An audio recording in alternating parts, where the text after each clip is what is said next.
and welcome to Tom Talks About. I'm Tom, and today I would like to talk about watch terminology. There are a few basic words that you'll need to know in order to be able to buy a watch intelligently. In just a couple of minutes, you will be able to learn many of the words that you will need to know to buy a watch. The first word that we want to talk about is automatic. Watches can be mechanical or they can be electronic. If they're mechanical, they're either automatic or they are manual. If they are automatic, they wind themselves. There's a small weight inside the watch that moves around as you move your wrist, and this winds the watch for you. So you don't ever have to wind an automatic watch. Mechanical watch, strictly mechanical, you do have to wind from time to time. The second word that I want to mention is quartz. Quartz watches, they're very good because they're battery powered and they do not need any winding. This is an advantage because you can just take it off on Friday and pick it up on Monday and know that it's still going to be set and it's still going to be running and the time is still going to be correct. This is a disadvantage in that you have to change the battery every few years. Usually a battery in a quartz watch will last 5 to 10 years, so this is not a thing that you have to do all the time. However, it's something you just kind of need to be aware of. And it's generally a good idea to know roughly how long the battery is going to last in your quartz watch, so you can have an idea of roughly when you should expect that this watch is extremely reliable and you can just expect that you're going to take it away for the weekend and it's going to be fine, versus I'm not certain if I take this watch on vacation if the battery is still going to last for the whole time. There are many people who do not like quartz watches just because they don't like to change the batteries. When you open a watch, this can be slightly difficult because you might need specialized tools, or opening it may make it no longer waterproof. So in general, having a watch that is quartz can be a bad thing if you care about it being waterproof. The knob on the side of the watch is called the crown. If you have a quartz watch, this is used to set the watch and nothing else.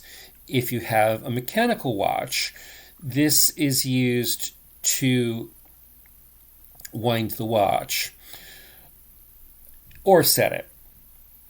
If the watch has any complications, such as a day or date complication, the crown may be used to set the day or date.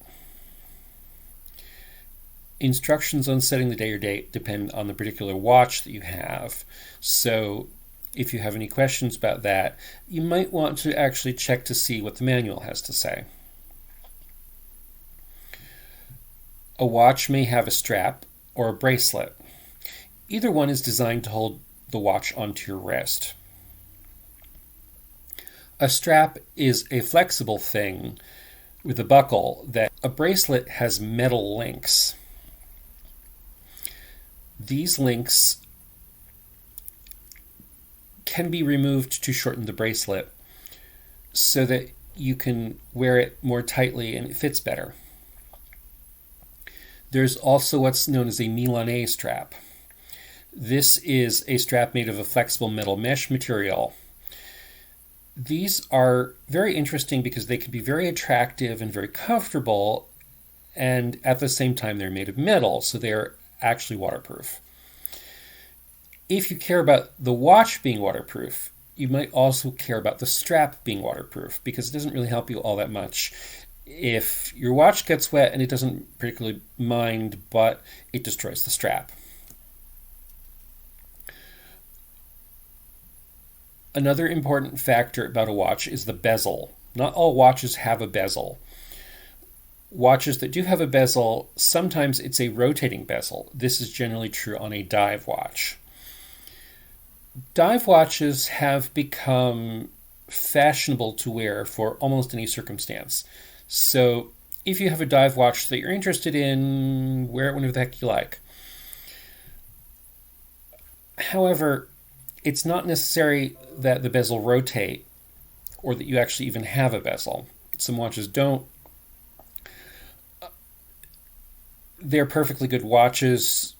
You can have a watch without one, it's fine, unless you're planning on diving with it. And people who dive these days generally use a dive computer instead of a wristwatch, so it's not terribly important. Another important word to know is chapter ring. The chapter ring is the ring that goes between the crystal and the face of the watch. Sometimes the chapter ring has min indicators on it, or sometimes even hour indicators, or in extremely rare cases, the chapter ring may actually be the rotating dive bezel.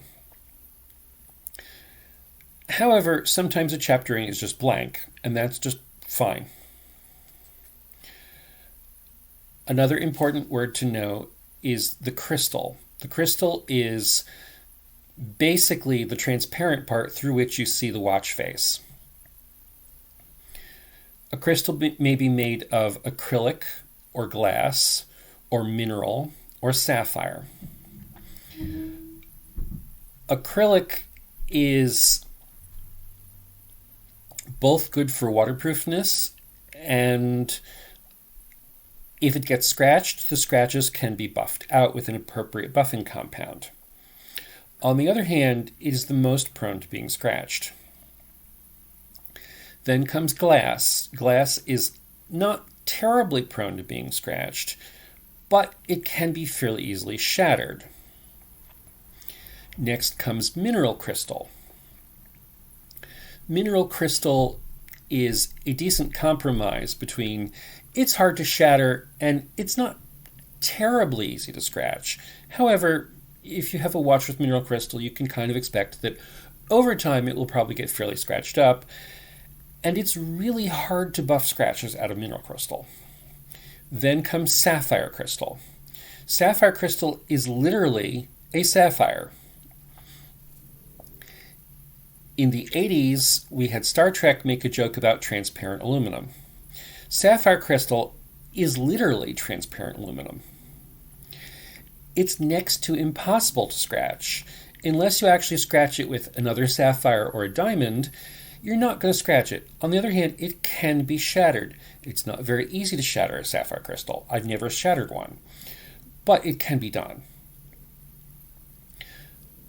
The final term that I want to mention to you is the movement. The movement is the thing inside the watch that makes the watch work. It's the thing that moves the hands.